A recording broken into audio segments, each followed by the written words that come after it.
வருகையின் போது சம்பவிக்க போகிற காரியங்களை ஒழுங்கு கிரமமாக வரிசையாக ஆண்டவர் சொல்லுகிறார். முதல்ல எக்காலம் துணிக்கும், முதல்ல கர்த்தருடைய சத்தம், அப்புறம் பிரதான தூதனுடைய சத்தம், அதற்கு பிறகு எக்காலம், அதற்கு பிறகு உயிர்த்தெழுதல், அதற்கு பிறகு மறுரூபமாகுதல் என வரிசையாக ஆண்டவர் அங்கே சொல்லுகிறார். இதில் நாம் இன்னைக்கு எதை பார்க்க போகிறோம்னா, கிறிஸ்துவுக்குள் மரித்தவர்கள் முதலாவது எழுந்திருப்பார்கள் அப்படின்னு இருக்கு. கிறிஸ்துவுக்குள் மரித்தவர்கள் முதலாவது எழுந்திருப்பார்கள் அப்படின்னு இருக்கு. இந்த கிறிஸ்துவுக்குள் மரித்தவர்கள் முதலாவது எழுந்திருப்பார்கள், பின்பு உயிரோடு இருக்கிற நாமும் மேகத்தின் மேல் ஆகாயத்தில் எடுத்துக்கொள்ளப்படுவோம் அப்படின்னு இருக்கிறதுனால நாம் என்ன நினைக்கிறோன்னா, இந்த கிறிஸ்துவுக்குள் மரித்தவர்கள் அப்படிங்கிறது செத்து போனவங்களை பற்றி மட்டும்தான் சொல்லுது. அது அங்கே கிறிஸ்துவுக்குள் மரித்தவர்களை தான் சொல்லுது. ஆனால் நாம் எப்படி அதை எடுத்துக்கிறோம், அது வெறும் கிறிஸ்துவுக்குள் மரித்தவர்களை பற்றி மட்டும்தான் சொல்லுது, மற்றபடி வேற ஒரு காரியத்தை சொல்லலை. நாம் உயிரோடு இருக்கிற நாமங்கிறது தான் நம்மளை குறிக்குது அப்படின்னு சொல்லி நம்ம பார்க்குறோம். உண்மையிலேயே நாமும் உயிரோடு இருக்கிற நாமும் மரிக்க வேண்டி இருக்கிறது. கிறிஸ்துவுக்குள் மரித்தவர்கள் முதலாவது எழுந்திருப்பார்கள், அது ஒரு பக்கம். உயிரோடு இருக்கிற நாமும் சில காரியங்களுக்கு மரிக்க வேண்டி இருக்கிறது. அப்படி மரித்தால்தான் நாமும் அந்த உயிர்த்தெழுதலில் பங்கடைய முடியும். அல்லேலூயா.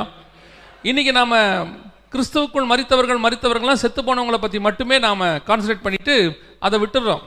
உண்மையிலேயே இயேசு கிறிஸ்துவும் என்ன செஞ்சிருக்கிறாருன்னா, மரித்து உயிர்த்தெழுந்தார். அப்படிதானே வசனம் அப்படிதானே சொல்லுது. இயேசு கிறிஸ்துவும் மரித்து உயிர்த்தெழுந்தார். அப்போ அவரும் மரித்து இருக்கிறார். அவரும் மரித்த பிறகுதான் உயிர்த்தெழுதலே பங்கடைந்தார்.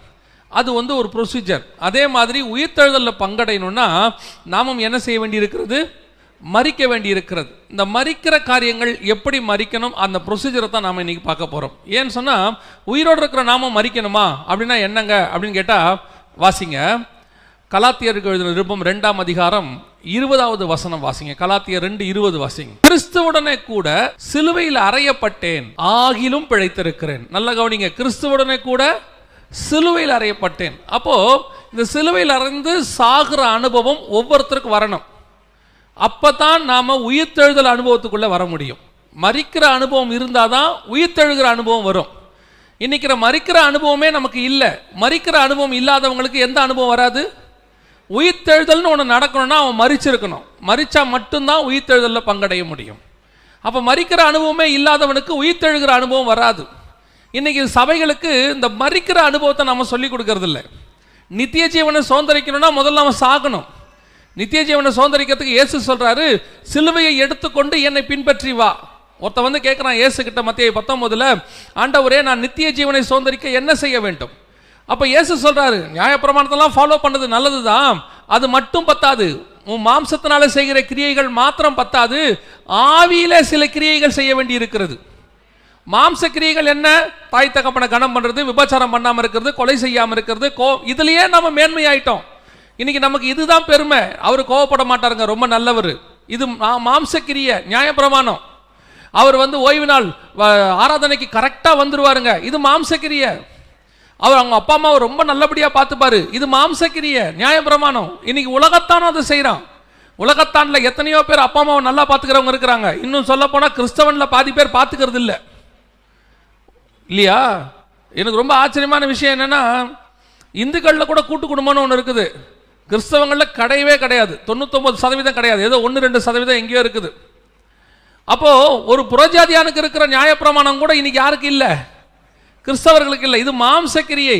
மாம்சக்கிரியையில சிறு வயது முதல் கொண்டு ஒரு குறைவும் இல்லாதபடிக்கு வாழ்ந்த ஒரு மனுஷன் இயேசு கிட்ட கேட்கிறான், ஆண்டவரே நான் நித்திய ஜீவனை சுதந்திரிக்கிறதுக்கு என்ன செய்யணும்? அவனுக்கு மாம்சக்கிரியைகள்ல ஒரு குறையும் இல்லை. அவன் சொல்றான், இதெல்லாம் நான் சிறு வயது முதல் கொண்டே ஃபாலோ பண்றான் ஆண்டவரே. இப்ப இயேசு சொல்றாரு, இவைகளை விட்டு தரித்திரருக்கு கொடுத்து சிலுவையை எடுத்துக்கொண்டு என்னை பின்பற்றி வா. அவர் எங்க போயிட்டு இருக்கிறார்? இயேசு மரணத்தை நோக்கி போயிட்டு இருக்கிறார், கொல்கதாவை நோக்கி போயிட்டு இருக்கிறார். அப்ப கொல்கதானாவுக்கு போக்குறவனும் சிலுவையை சுமக்கிறவனும் மட்டும் தான் நித்திய ஜீவனை சுதந்திரிக்கிறவனாக இருப்பான். அப்ப உயிர்த்தெழுதலை பங்கடைய வேண்டும் என்றால் முதல்ல நீ கொல்கதாவுக்கு போகணும், சிலுவையை சுமக்கணும், மரணம் அடையணும். மரணம் அடையாதபடிக்கு நீ உயிர்த்தெழுதலை பங்கடைவது கூடாத காரியம். இன்னைக்கு நம்ம மரணம் அடைஞ்சிருக்கிறோமா? இன்னும் நமக்குள்ள எதுக்குள்ளலாம் இன்னும் உயிரோடு இருக்குது. எத்தனையோ மாம்ச கிரியைகள் இன்னும் உயிரோடு கூட இருக்குது. கவனிங்க, கலாத்தியருக்கு எழுதும் போது ரொம்ப தெளிவாக இந்த சிலுவையை பற்றி எழுதுறார் பவுல். 5ஆம் அதிகாரம் 24வது வசனம் வாசிங்க. கலாத்தியர் 5:24 வாசியுங்கள். கிறிஸ்தவனுடையவர்கள் தங்கள் மாம்சத்தையும் தங்கள் ஆசை இச்சைகளையும் சிலுவையில் அறைந்திருக்கிறார்கள். இதெல்லாம் எதுவுமே இல்லையா உங்ககிட்ட? விபச்சாரம் இருக்காது, பெரும்பான்மை வேசித்தனம் இருக்காது, விக்கிரகாராதனை இருக்காது. அதுக்கப்புறம் வாங்க அப்படியே பின்னாடி சண்டை சச்சரவுகள், கோபம், மார்க்கபேதங்கள் இதெல்லாம் இல்லாம இருக்குதா? கிறிஸ்தவனுடையவர்கள் தங்கள் ஆசை இச்சைகளை என்ன செய்திருக்கிறார்கள்? சிலுவையில் அறைந்திருக்கிறார்கள். முதல்ல சாகணும். பவுல் சொல்றாரு, என்னை நான் சிலுவையில் அறைந்திருக்கிறேன் சொல்லிட்டு சொல்றாரு, நாமும் சிலுவையில் அறையப்பட வேண்டும். அவர் மாத்திரம் அறையப்படலாமா? நம்மளையும் என்ன சொல்றாரு? சிலுவையில் அறையப்பட வேண்டும். சிலுவையில் அறையப்படுகிற அனுபவம் இல்லாமல், மரிக்கிற அனுபவம் இல்லாமல் உயிர்த்தெழுதல் அனுபவம் வராது. வருகையில் நீங்கள் பிரவேசிக்க வேண்டும் என்றால் கிறிஸ்துவுக்குள் மரித்தவர்கள் மாத்திரமல்ல, உயிரோடு இருக்கிற நாமும் சில மாம்ச கிரியைகளுக்கு மரித்திருக்க வேண்டியது அவசியமாக இருக்கிறது. அந்த மாம்ச கிரியைகள் நீங்கள் என்னென்னலாம் அங்கே இருக்குது அதை நீங்கள் பார்த்துக்கோங்க. எது மாம்ச கிரியைகள்னு இப்போ நான் பேசலை, எப்படி மரிக்கணும் தான் பேச போகிறேன். நீங்கள் மரித்திருக்க வேண்டியது அவசியம். எப்படி மரித்திருக்க வேண்டும்? இயேசு கிறிஸ்து அதுக்கு முன்னுதாரணமாக சில காரியங்களை சொல்லிவிட்டு போயிருக்கிறார். நான் எப்பவும் சொல்வேன், இயேசு பைபிளில் செஞ்சது எல்லாமே நமக்காக தான். இயேசு கிறிஸ்து ஞானஸ்நானம் எடுக்க வேண்டிய அவசியமே கிடையாது. ஏன்னா அவர் சர்வ வல்லமை உள்ள தேவன், பிறக்கும் போதே பரிசுத்தாவியில பிறந்தவர். அவர் ஏன் ஞானஸ்நானம் எடுத்தார்னா நமக்கு முன்மாதிரியாக. இயேசு கிறிஸ்துவ பிசாசு சோதிக்கப்படவே முடியாது. இயேசு நினைச்சாருன்னா நிமிஷத்துல அவன் நிர்மூலமாக்கி இருப்பாரு. ஆனா அவனை தன்னை சோதிப்பதற்கு அவர் இடம் கொடுக்கிறார். காரணம், அந்த சோதனைகள் நம்முடைய வாழ்க்கையில் வரும், அதை எப்படி மேற்கொள்ள வேண்டும் என்று நமக்கு அவர் சொல்லிக் கொடுக்கிறார். அதே மாதிரிதான் ஒவ்வொன்றத்திலையும் இப்ப இயேசு கிறிஸ்து மரிக்கிறதுக்கும் சொல்லிக் கொடுக்கிறார். இயேசு கிறிஸ்து தன்னைத்தானே சிலுவையில் அறைவதற்கு எப்படி மரிக்கணுங்கிறதுக்கு என்ன செய்யறாரு? சொல்லிக் கொடுக்கிறாரு. அவரை போல மரித்தோமானால் அவரை போல உயிர்த்தெழுதலிலும் நாம் பங்கடைவோம். அல்லேலூயா. வேதம் சொல்றது, இயேசு கிறிஸ்து மரித்தோரில் உயிர்த்தெழுதலில் முதற் பலனானவர்னு இருக்குது. அப்ப உயிர்த்தெழுதல் அவர் முதல் பலன்னா பின்னாடி நாமும் உயிர்த்தெழணும். அப்போ உயிர்த்தெழுதல்ல பங்கடையணும்னா அவர் மரித்தா மாதிரியே நாமளும் மரிக்கணும். அந்த அனுபவம் வந்தா மட்டும்தான் உயிர்த்தெழுதலில் பங்கடைய முடியும். இன்னைக்கு நம்ம என்ன பார்க்க போறோம்? இந்த மரிக்கிற அனுபவம் இருக்குதா? எப்படி மரித்திருக்க வேண்டும், மரித்திருக்கிறோமா அப்படிங்கிற ஒரு காரியத்தை மட்டும்தான் இன்னைக்கு பார்க்க போறோம். ஏன்னா கிறிஸ்துவுக்குள் மரித்தவர்கள் முதல்ல மரிச்சிட்டாங்க. அவங்க உயிர்த்தெழுதல கண்டிப்பா என்ன செய்வாங்க? பங்கு அடைவாங்க. அவர் பவுல் தெளிவா எழுதுறாரு, நாம் மரித்தவர்களுக்கு முந்திக் கொள்வது இல்லை, அவங்க நிச்சயமா வருவாங்க. ஆனா உயிரோடு இருக்கிற நாம மறுரூமாக்கப்படணுமே. மறுரூமாக்கப்படணும்னா முதல்ல என்ன செய்யணும்? முதல்ல மரிக்கிற அனுபவம் வரணும். அந்த மரிக்கிற அனுபவத்துக்கு என்ன செய்யணும்? முதலாவது வாசிங்க, இயேசு கிறிஸ்து உயிர்த்தெழுதலை பத்தி பேசும்போது தான் எப்படி என்ன செய்யப்பட வேண்டும் என்பதை அவரே சொல்றார். வாசிங்க, லூக்கா எழுதின சுவிசேஷம் 24ஆம் அதிகாரம் 7வது வசனத்தை வாசிங்க. லூக்கா 24:7 வாசிங்க. மனுஷகுமாரன் பாவிகளான மனுஷர் கைகளில் ஒப்பு கொடுக்கப்படவும் சிலுவையில் அறையப்படவும் 3ஆம் நாளில் எழுந்திருக்கவும் வேண்டும் என்பதாக அவர் கலிலேயாவில் இருந்த காலத்தில் உங்களுக்கு சொன்னதை நினைவு கூறுங்கள் என்றார்கள். இப்போ அவர் எழுந்திருக்கிறதுக்கு முன்னாடி என்னென்ன செய்யணுங்கிறத ரொம்ப தெளிவா சொல்றார் பாருங்க. மனுஷகுமாரன் பாவிகளான மனுஷர் கையிலே ஒப்பு கொடுக்கப்படவும், அடுத்து சிலுவையில் அறையப்படவும். முதல்ல மரிக்க வேண்டும் என்று சொன்னால், நீங்கள் உங்களை மரிக்க ஒப்பு கொடுக்கிறீர்கள் என்று சொன்னால் எப்படி மரிக்கணும்? மனுஷர் கையில் ஒப்பு கொடுக்கணும். அவங்க தான் உனக்கு சாவடிப்பாங்க. இப்போ உங்களை நீங்களே சாகடிச்சா அதுக்கு பேர் என்னது? தற்கொலை. யாராவது பண்ணா தான் அதுக்கு பேர் கொலை. இயேசு கிறிஸ்து தன்னை ஒப்பு கொடுத்தார், ஆனா சிலுவையில் அறைந்தது ரோமர்கள். புரியுதா உங்களுக்கு? அதே மாதிரி உங்களை நீங்க சிலுவையில் அறைய ஒப்பு கொடுத்தீங்கன்னா உங்களை சிலுவையில் அறையறதுக்கு கொஞ்சம் பேரை கத்த ரெடி பண்ணுவார். அதான் வேதம் சொல்லுது, இயேசு தன்னை பாவிகளான மனுஷர் கையிலே ஒப்பு கொடுத்தார். அப்ப நீங்கள் சிலுவையில் அறையப்படணும்னா முதல்ல என்ன செய்யணும்? உங்களை மனுஷர் கையில ஒப்பு கொடுக்கணும்.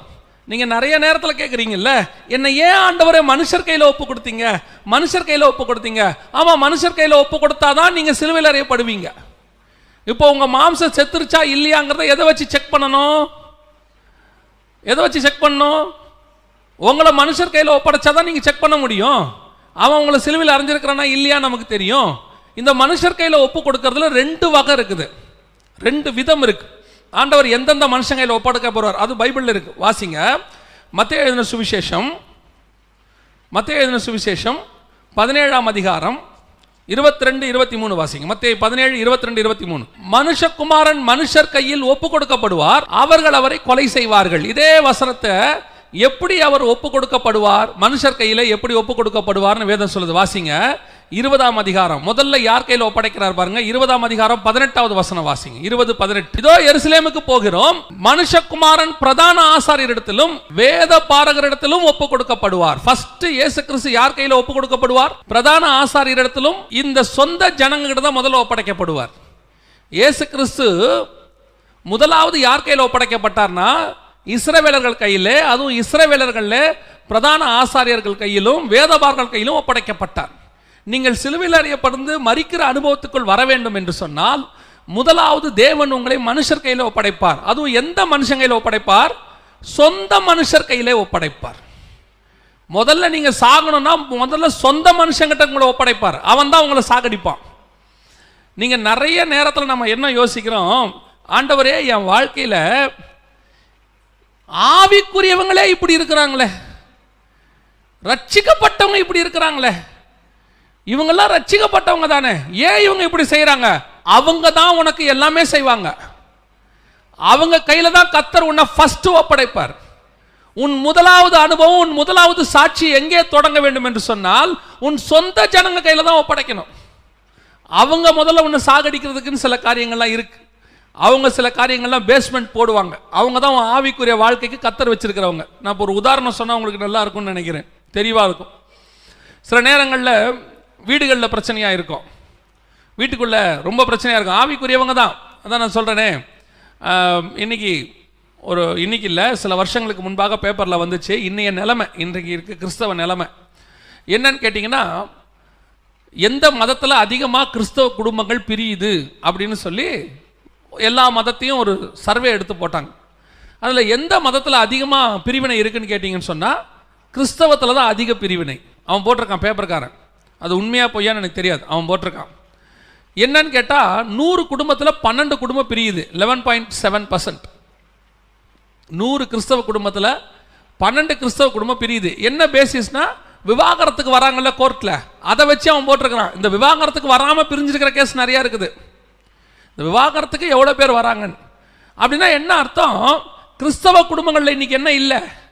சமாதானம் இல்லை. சமாதானம் யார் யாருக்கும் இல்லை, கணவன் மனைவிக்கு மட்டும் இல்லை.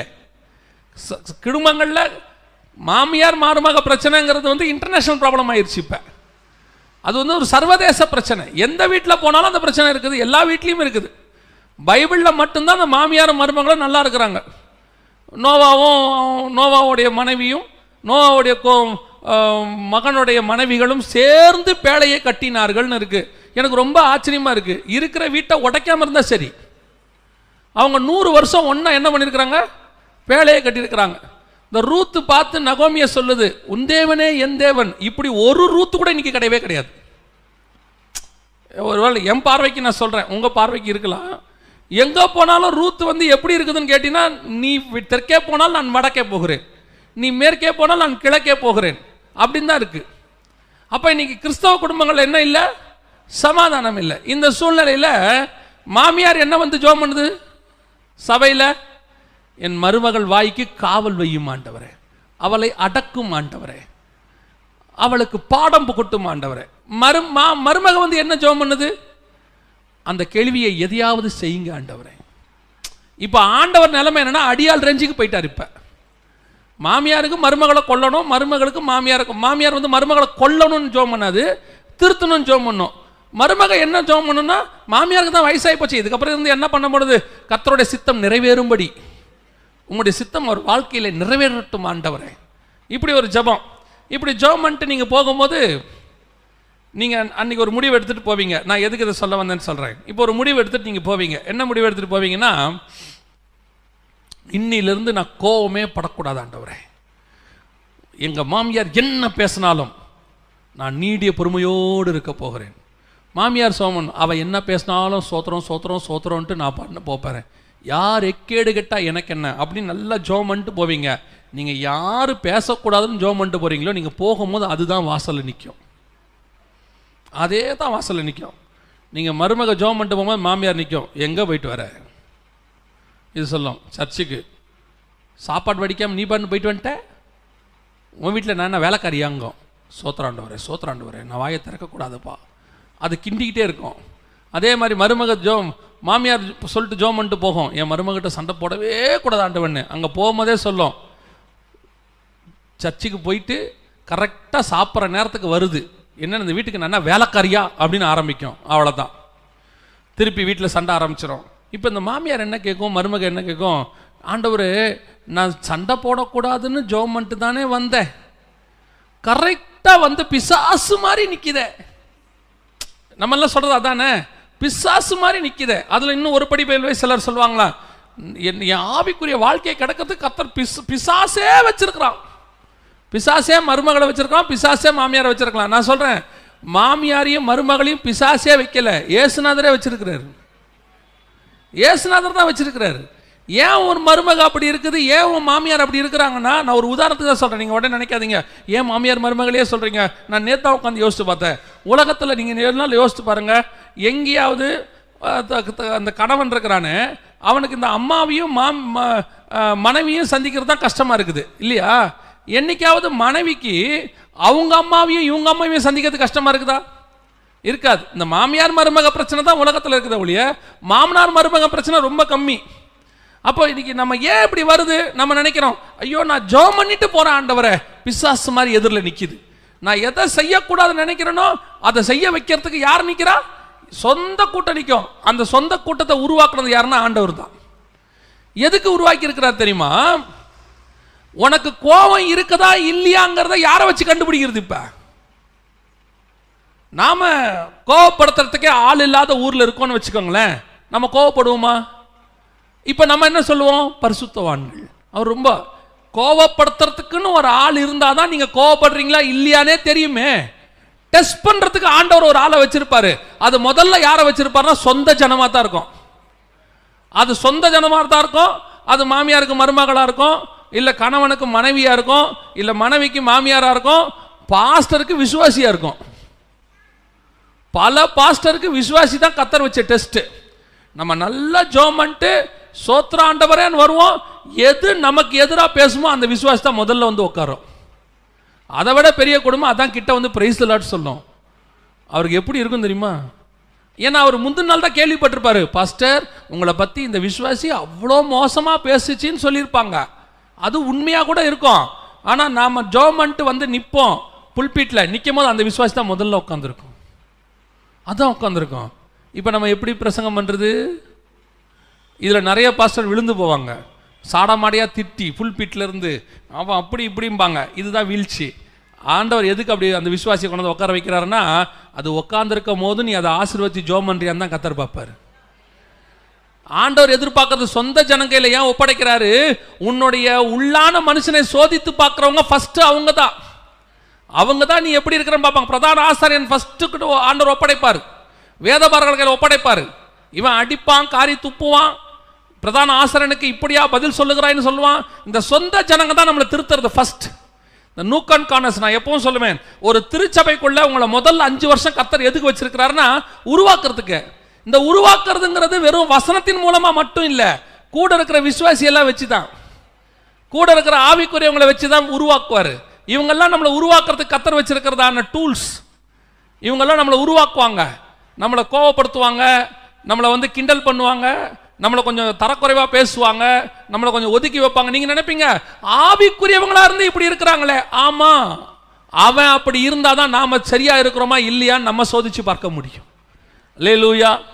ஆண்டவர் முதல்ல எப்பவுமே உன்னை சொந்த ஜனங்கையில தான் ஒப்படைப்பார். இன்னைக்கு உனக்கு அப்படி சிலரை கொடுத்துருக்கிறாரு, உங்களுக்கு கொடுத்துருக்கிறாருன்னா ஒரு நாளும் அவங்கள சபிக்காதீங்க, ஒரு நாளும் அவங்கள திட்டாதீங்க. இது இருக்கிற சிலர்லாம் சொல்லுவாங்க, இது இருக்கிற வரைக்கும் நான் உருப்படவே முடியாது, இது இருக்கிற வரைக்கும் நான் பரலோகமே போக மாட்டேன், என்னை கோவப்படுத்துறதுக்கு என்னை பாவம் செய்ய வைக்கிறதுக்குனே இருக்குது. இல்லை இல்லை இல்லை, அது பாவம் செய்ய வைக்கிறதுக்கு இல்லை, அது உன்னை உருவாக்குறதுக்கு கர்த்தர் வச்சிருக்கிறார். நீ யார் உன்னை கோவப்படுத்துறாங்களோ அவங்க கிட்ட கோவப்படாம இருந்தாதான் உன் ஆவிக்குரிய வாழ்க்கையில் நீ வளர்ந்துருக்கிறேன்னு அர்த்தம். அவங்க அப்படித்தான் பேசுவாங்க. திருப்பியும் சொல்றேன், அவங்க அப்படித்தான் பேசுவாங்க. சீமையை வச்சா தான் தாவீது ராஜாவாக முடியும். சீமையை கொன்னுட்டா தாவீது ராஜாவாக முடியாது.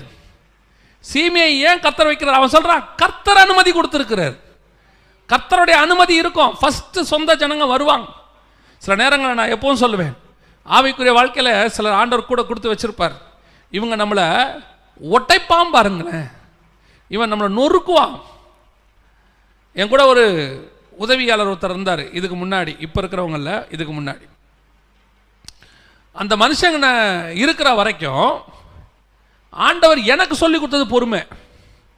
எனக்கு பொறுமையே வராது.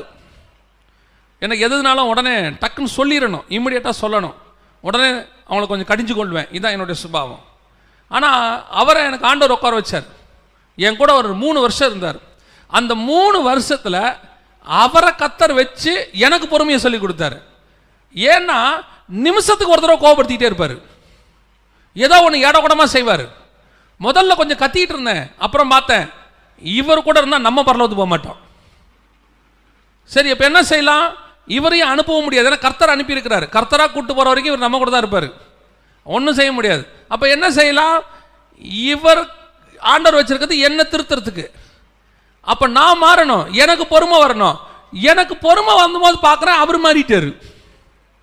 அப்போ தான் கண்டுபிடிச்சேன், நான் மாறுற வரைக்கும் அந்த ஆள் மாற மாட்டான் போல. ஒரு சில நேரத்தில் நீங்கள் நினைக்கிறீங்களே, என் மனைவி ரொம்ப கோவப்பட்டுக்கிட்டே இருக்கிறா, என்ன டென்ஷன் பண்ணிக்கிட்டே இருக்கிறா, என்ன செய்யறதுனே தெரில. ஏன்னா நம்ம நினைப்போம் அவளை மாற்ற ஆண்டவரை வருஷக்கணக்காக ஆண்டவர் மாற்ற மாட்டார் பாருங்க, வருஷக்கணக்காக மாற்ற மாட்டார். நீங்களும் சொல்லுவீங்க எவ்வளோ நாளாக ஜெபம் பண்ணுறேன், அவளுக்கு அந்த சுபாவம் மட்டும் மாறலை. கொஞ்சம் ஜெபத்தை மாற்றி பாருங்க, ஆண்டவரே நான் என்ன மாற வேண்டி இருக்குன்னு கேட்டு பாருங்க. ஏன்னா ஆண்டவர் அவளை அப்படி வச்சிருக்கிறதுக்கு காரணமே நம்ம மாறுறதுக்கு. நம்ம மாறிட்டோம்னா அது மாறிடும். பைபிளே என்ன சொல்லுது? ஒரு ரட்சிக்கப்படாத கணவன் இருந்தானா அவனை எப்படி ஆதாயம் பண்ணுமா? அவனை விட அதிகமாக நீ கோவப்பட்டு தூக்கி போட்டு மிதிச்சினா அவன் ரட்சிக்கப்பட்டுருவான்னு பைபிள் சொல்லல. வசனம் என்ன சொல்லுது? உங்கள் நல்ல நடக்கையினாலே அவனை. அப்படின்னா என்ன அர்த்தம்? நீ நல்லவனா மாறினா சுத்தி இருக்கிறவங்களா நல்லவங்களா மாறிடுவாங்க. அதான் கர்த்தர் எதிர்பார்க்கறது. இன்னைக்கு நம்ம அடுத்த மேலேயே குற்றப்படுத்திக்கிட்டு இருக்கிறோம். அவங்க கோபம் பண்றாங்க, இவங்க என்ன திட்டுறாங்க, அவங்க என்ன கோவப்படுத்துறாங்க, அவங்க என்ன சாவுக்கு எதுவும் இல்லை. யாருமே உன்னை எதுவுமே செய்ய முடியாது. இது எல்லாமே கர்த்தர் ஃபிக்ஸ் பண்ணி வச்சிருக்கிறார், கர்த்தர் உருவாக்கி வச்சிருக்கிறார். இவங்க எல்லாம் எப்போ மாறுவாங்க தெரியுமா? நீ அவங்களுக்கு ஏற்ற மாதிரி மாற வேண்டாம், நீ கிறிஸ்துவுக்கு ஏற்ற மாதிரி மாறும்போது அவர்கள் உனக்கு ஏற்ற மாதிரி மாறிடுவாங்க. இதான் ஃபார்முலா. நீ கிறிஸ்துவுக்கு ஏற்ற மாதிரி மாறினா அவங்க உனக்கு. அது எப்படிங்க? அதான் கிறிஸ்து செஞ்சு வச்சிருக்கிறார். நீ கிறிஸ்துவுக்கு ஏற்ற மாதிரி மாறுங்க, அவங்கள தனக்கு ஏற்ற மாதிரி இயேசு மாறுவார். இப்போ பாருங்க, நீங்களும் அவருக்கு கிறிஸ்துவுக்கு ஏற்ற மாதிரி மாறி இருப்பீங்க, அவங்களும் கிறிஸ்துவுக்கு ஏற்ற மாதிரி இருப்பாங்க. அப்போ பார்த்தா 3 பேரும் ஒரே மாதிரி இருப்போம். அவ்வளோதான் கான்செப்ட். இதில் நம்ம எப்பவுமே அடுத்தவன் திருந்தணும் தான் நினைக்கிறோம். அவன் மாறணும், அவன் சரியாகணும், இவன் சரியாகணும். இல்லை, முதல்ல நம்ம மாறணும். இதை பைபிள் ரொம்ப சிம்பிளாக சொல்லுது. உன் சகோதரனுக்கு கண்ணில் உத்தரத்தை பார்க்கறத முதல்ல நீ என்ன செய்ய? உன் கண்ணில் உள்ள உத்தரத்தை பாரு. எங்க நான் சரியாகணும்னு பாருங்க. ஏதோ ஒரு இடத்துல நான் மாற வேண்டியிருக்கு. நீ மாறினால் உன் கணவன் நிச்சயமாய் மாறுவான். நீ மாறினால் உன் மனைவி நிச்சயமாய் மாறுவாள். ஒரு தடவை எங்கள் வீட்டில் இருந்து படிக்கட்டில் இறங்கி வந்துக்கிட்டு இருந்தேன். கீழ் வீட்டில் இருக்கிற அவங்களும் ஆண்டவரை ஏற்றுக்கொண்டவங்க தான், அவங்களும் விசுவாசி. ஆனால் அந்த விசுவாசியோடைய மகள், காலேஜ் படிக்கிற மக, அந்த மக பயங்கரமாக சண்டை போட்டுக்கிட்டு இருக்குது. சண்டை போட அந்த அம்மாவும் பயங்கரமாக அழுகுறாங்க. ஆனால் அந்த மக அந்த அழுகையை கவனிக்காமல் சண்டை போடுது அவங்க அம்மாட்ட. அவங்க அம்மா அழுகுறாங்க. இந்த படிக்கட்டு இறங்கும் போது எனக்கு ஒரு எண்ணம். அப்படின்னு நின்று ஜெபம் பண்ணேன் ஆண்டவர்கிட்ட. ஆண்டவரே, ஒரு கேள்வி தான் கேட்டேன். ஏன் இவங்களும் விசுவாசி, இவங்களும் கோயிலுக்கு போகிறாங்க, அந்த பிள்ளையும் கோயிலுக்கு வருது, சர்ச்சுக்கு வருது, ஆனால் ஏன் அந்த பிள்ளை இந்த அம்மாவுக்கு கீழ்ப்படிய மாட்டேங்குது? ஆவியானவர் சொன்னார், அந்த அம்மா எனக்கு கீழ்ப்படிஞ்சாதான் அந்த மக அவளுக்கு கீழ்ப்படியும். அப்புறம் பார்த்தா அந்த அம்மா ஆண்டவருக்கு கீழ்ப்படியறது இல்லை, ஆனால் தன் மகள் தனக்கு கீழ்ப்படியணும்னு அவங்க எதிர்பார்க்குறாங்க. நான் சொல்கிறேன், மகள் கீழ்ப்படியாது. நீ தேவனுக்கு கீழ்ப்படிந்தால் உன் பிள்ளைகள் உனக்கு கீழ்ப்படியும். நீ கிறிஸ்துவுக்கு ஏற்ற மாதிரி மாறினா உன்னுடைய மகள் உனக்கு ஏற்ற மாதிரி மாறும், அது கிறிஸ்துவுக்கு ஏற்ற மாதிரி மாறிடும். அல்லேலூயா. முதலாவது ஆண்டவர் என்ன செய்வார்? தன் சொந்த ஜனங்கள் கையில் நம்மை ஒப்படைப்பார். இது ஃபர்ஸ்ட் பார்ட், சொந்த ஜனங்கிட்ட ஒப்படைக்கிறது. சிலர் இந்த சொந்த ஜனங்கிட்ட கொடுத்தா சாக மாட்டான், திருந்த மாட்டான். இவன் என்ன பண்ணிடுவான்னு கேட்டிங்கன்னா அவனை கொண்டுடுவான். சிலரை கர்த்தர் ஏன் நியமிக்கிறாருன்னா நம்மளை கொல்றதுக்கு தான், நம்மளுக்குள்ள இருக்கிற மாம்சத்தை சாகடிக்கிறது தான் கர்த்தர் என்ன பண்ணுறாரு, அவனை நியமிக்கிறாரு. இப்போ அவன் நம்மளை கோவப்படுத்துறான்னு வச்சுக்கோங்களேன். அந்த கோவப்படும் போது நீங்கள் அமைதியாக இருந்தீங்கன்னா உங்கள் மாம்சம் செத்துருச்சின்னு அர்த்தம். இப்போ சில இச்சையான காரியம் வருது, உங்களுக்கு இச்சை வரல, கம்முன்னு இருந்துட்டீங்கன்னா இப்போ உங்கள் மாம்சம் என்ன ஆயிடுச்சு, செத்துருச்சுன்னு அர்த்தம். ஆனால் இப்போ என்ன நடக்கும் தெரியுமா, சில நேரத்தில் இந்த கொல்றதுக்கு ஆண்டவர் ஒருத்தனை நியமிக்கிறார்ல, அவனை நம்ம கொண்டுடுவோம். சில மாமியார் நம்மளை வந்து ஆண்டவர் ஏட குடமாக தான் வச்சிருப்பாரு, ஆனால் மருமக பேசுகிற பேச்சில் மாமியார் செத்துரும். இப்போ கர்த்தர் யாரை கொல்றதுக்கு வச்சாரோ நாம என்ன பண்ணிடுறோம், அவனை கொண்டுடுவோம். அது ஏய் அப்படின்னு ஏய் அப்படிங்க, அது அடங்கிரும். அது சொல்லும், நான் ஒரு பேச்சு பேசுனா அவர் 2 பேச்சு பேசுறா, நான் கொஞ்சம் ஆரம்பிச்ச அவ பிடுபிடுன்னு பிடிச்சிக்கிட்டா. அப்ப என்ன அர்த்தம், கொல்ல வந்தவன் நம்ம கொண்டுட்டோம். அப்படிப்பட்ட ஆட்கள் கொஞ்சம் பேர் இருக்கிறாங்க. நான் பேசுறதெல்லாம் விசுவாசிகளுக்கு தான். நான் இதை நான் பிலீவருக்கே பேசல, பேசுறதெல்லாம் யாருக்கு, விசுவாசிக்கு. சில நேரத்தில் கர்த்தர் நியமிச்சு வச்சிருக்கிறவன நம்ம கொண்டுடுவோம். இப்போ ஆண்டவர் என்ன பண்ணுவார் தெரியுமா, நான் சொந்த ஜனங்களை வச்சேன், திருத்தறதுக்கு உனக்கு ஐடியா பண்ணேன், ஆனால் நீ என்ன செய்யல, திருந்தலை. இப்போ என்ன பண்ணுவார் ஆண்டவர், வேற ஒருத்தர்கிட்ட ஒப்பு கொடுப்பாராம். இப்போ